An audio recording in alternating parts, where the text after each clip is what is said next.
하나님 말씀 우리 마태복음 9장 27절에서 31절 말씀 보겠습니다.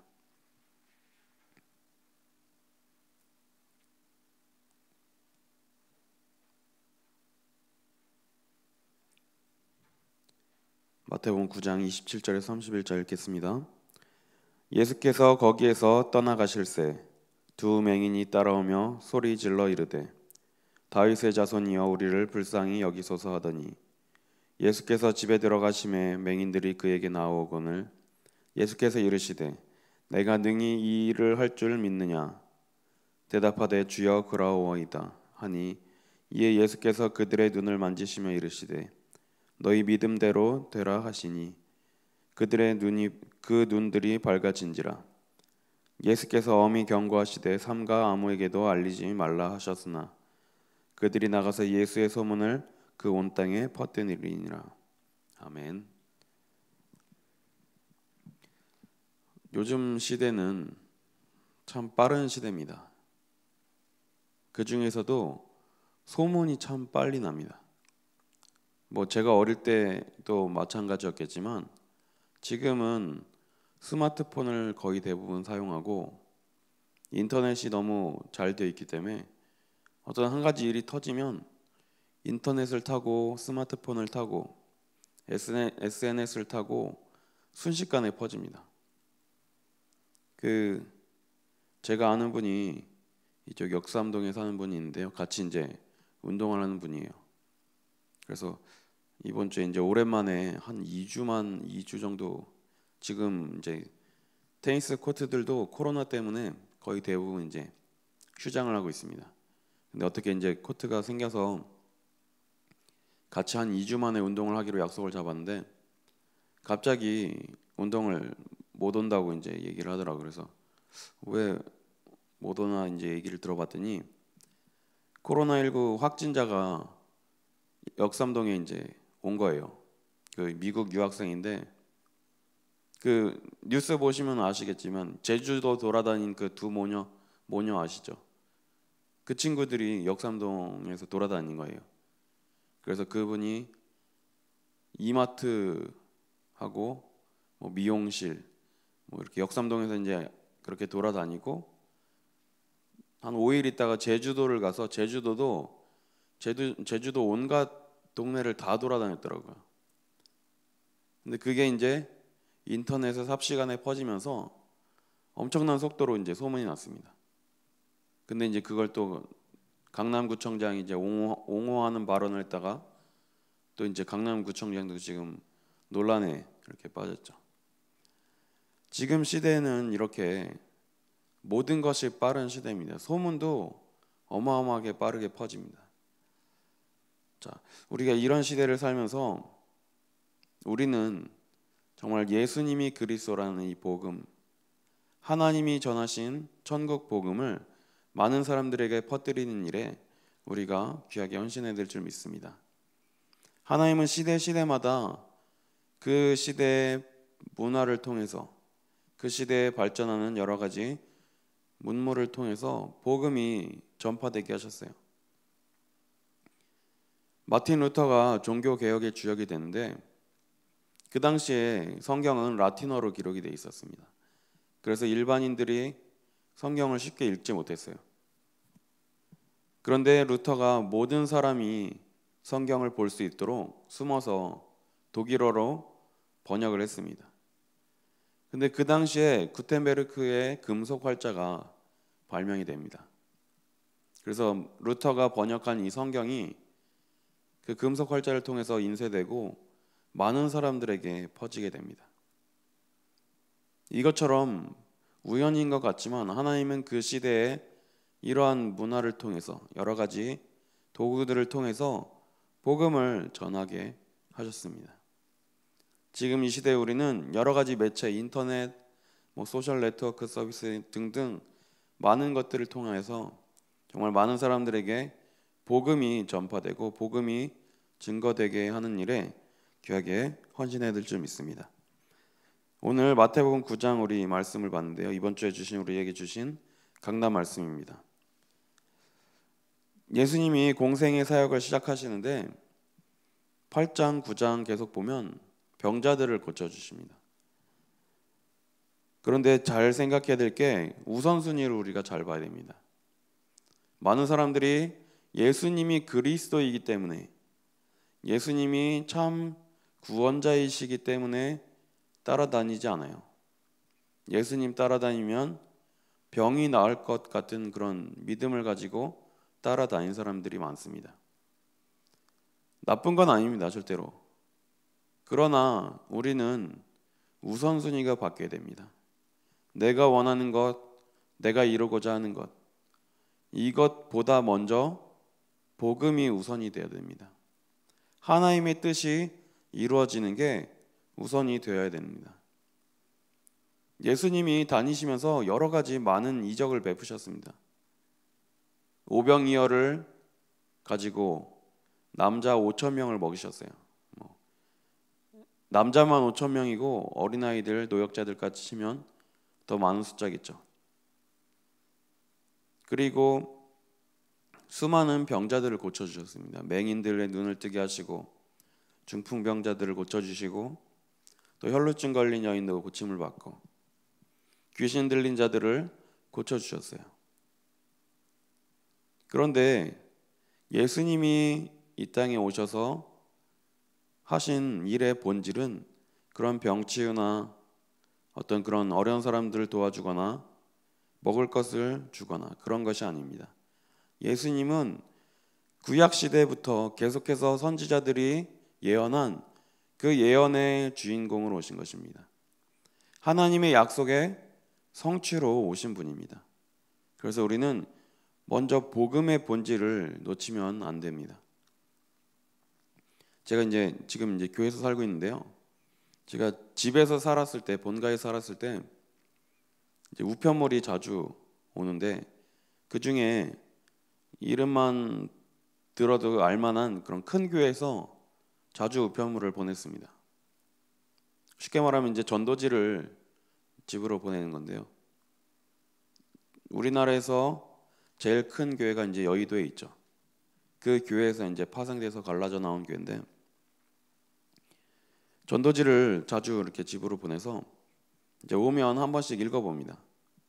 이분들은 어떤 내용을 가지고 전도하고 어떤 내용을 가지고 복음을 전할까? 근데 보니까 맨 첫 장에 간증이 기록되어 있어요. 올 때마다 간증 내용이 달라지는데 그런데 읽어보면 대부분 간증의 내용이 어떤 내용이냐? 내가 신앙생활 잘 안 하고 있다가 목사님 만나서 신앙생활을 회복하고 예배를 제대로 드리기 시작하고 신앙생활을 하다 보니까 실패했던 내 사업이 다시 회복이 돼 있다. 또 내가 어떤 큰 병에 걸렸는데 하나님을 믿고 신앙생활하고 제대로 다시 예배를 시작하니까 이 병이 나았다. 대부분 거의 다 그런 간증이더라고요. 그걸 보는 사람들, 그거를 접하는 사람들은 무엇을 생각할까요? 아, 예수 믿으면 복 받는구나. 예수 잘 믿으면 병 나음을 받는구나. 병 치유를 받겠구나. 예수 잘 믿으면 성공하고 돈 벌겠구나라는 그런 생각이 들어갈지도 모르겠더라고요. 예수 믿으면 복 받죠. 그런데 그 얘기를 삼성그룹의 회장한테 얘기해서 예수 믿으면 복 받습니다. 예수 믿으면 성공하고 돈 많이 벌 수 있습니다. 삼성 회장이 들으면 어떨까요? 나는 이미 예수 안 믿어도 돈 많은데 성공했는데. 우리는 성공의 기준을 바꿔야 됩니다.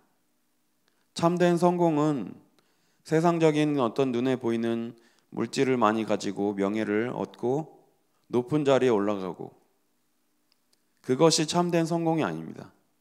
참된 성공은 예수님이 그리스도라는 사실을 믿고 구원받고 하나님의 자녀가 되는 것이 참된 성공입니다. 왜냐? 이 세상의 것들은 언젠가는 신기루처럼 사라질 것들입니다. 세상의 것들이 먼저 사라지지 않더라도 나라는 존재가 어느 순간에는 이 세상에서 사라지게 됩니다. 영원한 게 아니에요. 그러면 내가 가졌다 해도 영원한 것이 아닙니다. 내가 얻은 것이 영원히 가는 게 아니에요. 그렇기 때문에 우리는 구원받고 하나님의 자녀가 되고 천국을 보장받은 것이 가장 큰, 가장 참된 성공입니다. 세상 사람들을 보면 알 수가 있어요. 돈 많고 높은 자리에 올라가고 명예를 얻고 인기를 얻는 게 행복의 척도라면 많은 것을 가지고 높은 자리에 올라가서도 극단적인 선택을 하고 자살하는 그런 분들이 설명이 안 되는 거죠. 많은 것을 가질수록, 많은 것을 가지고 높은 자리에 올라갈수록 하나님을 만나지 못하면 더욱더 큰 허무감과 공허함에 빠질 수밖에 없습니다. 예전에 우리나라에서 아주 유명한 개그맨이 라디오에 나와서 얘기하는데요. 자기가 라면 먹고 밑바닥에서 뒹굴면서 고생을 많이 했대요. 그런데 생각보다 성공이라는 것이 빨리 찾아오더래요. 얼마 안 지나서 자신이 이제 대한민국의 탑4의 자리에 올라와 있더라고요. 얘기를 하더라고요. 그런데 그 자리에 올라와 보니까 아무것도 없더래요. 내가 이 자리에 올라오려고 그렇게 애를 쓰고 노력했는데 보니까 생각보다 많은 게 없는 거예요. 대단한 게 없는 겁니다. 그래서 허무함에 빠지고 우울함이 다가온다고 그렇게 얘기를 하더라고요. 제 세대는 아닌데 마릴린 먼로라는 유명한 배우가 있죠. 젊은 나이에 이제 그렇게 됐는데 이 여배우가 고백한 내용이 있더라고요. 자신이 무대를 마치고 내려오면 내 마음의 상태는 문을 닫은 해수욕장과 같은 상태입니다. 사람들이 많이 몰리고 한참 시즌에는 막 바글바글하고 막 사람들이 돌아다니고 물놀이하고 엄청 활기차고 활발한데 날씨가 추워지고 겨울이 되고 사람들이 사라지게 되면 그만큼 쓸쓸하고 허무하고 조용한 거죠. 우리는 세상의 성공을 경험하기 전에 정말 예수가 그리스도라는 사실을 믿고 하나님의 자녀가 되었습니다.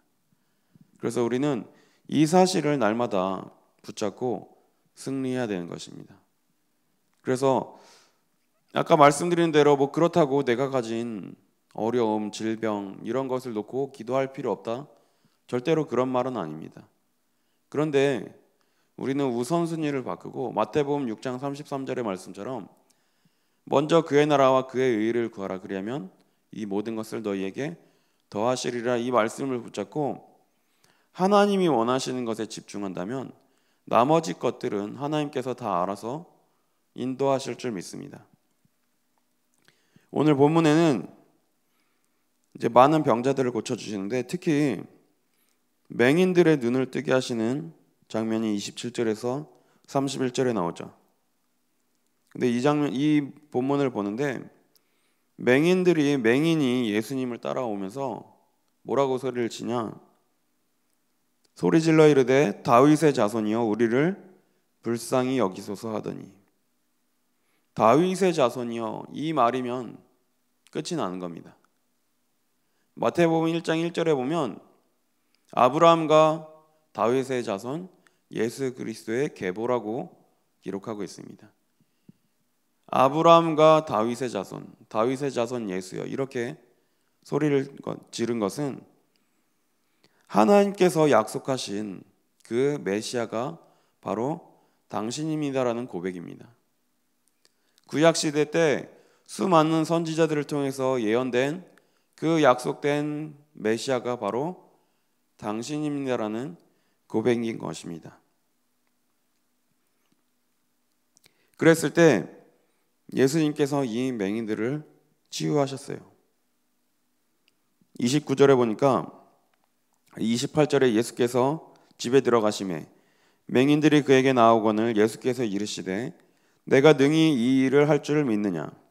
대답하되 주여 그러하오이다 하니 29절에 이에 예수께서 그들의 눈을 만지시며 이르시되 너희 믿음대로 되라 하시니 그 눈들이 밝아진지라. 예수께서 엄히 경고하시되 삼가 아무에게도 알리지 말라 하셨으되 그들이 나가서 예수의 소문을 온 땅에 퍼뜨리니라.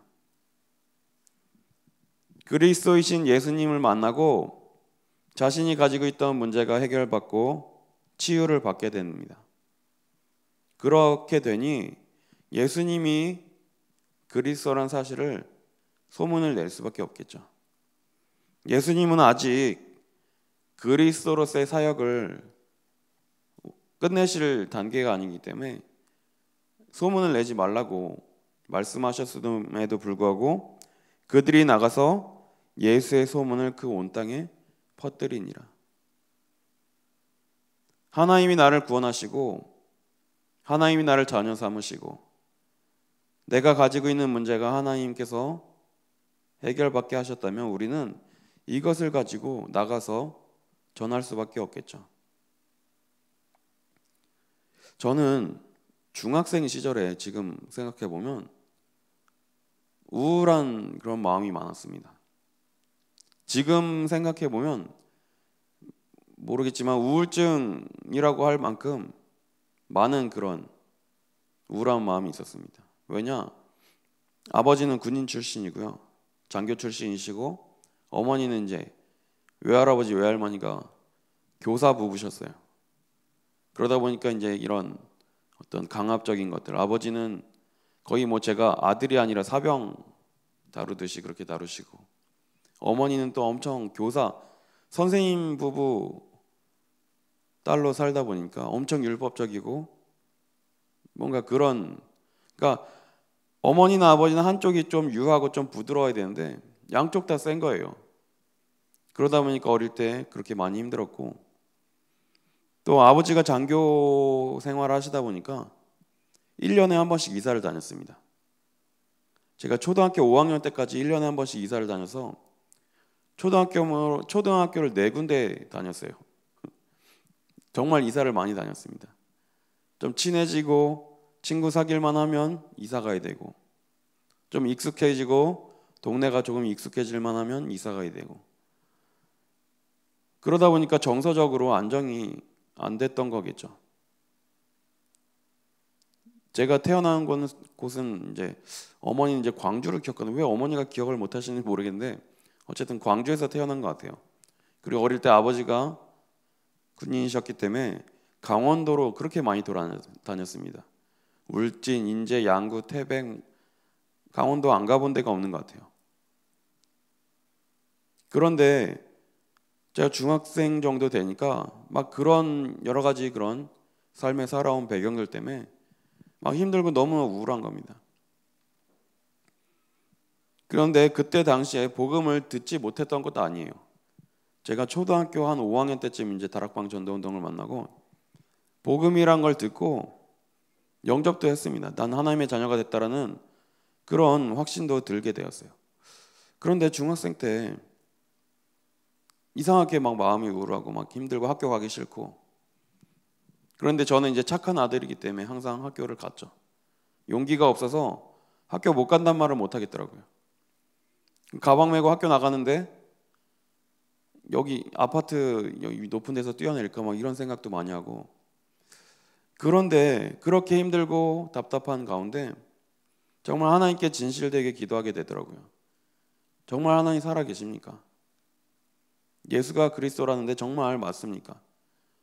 그런데 어느 순간 정말 이 어떤 마음이 믿어지더라고요. 아, 난 정말 죄인이구나.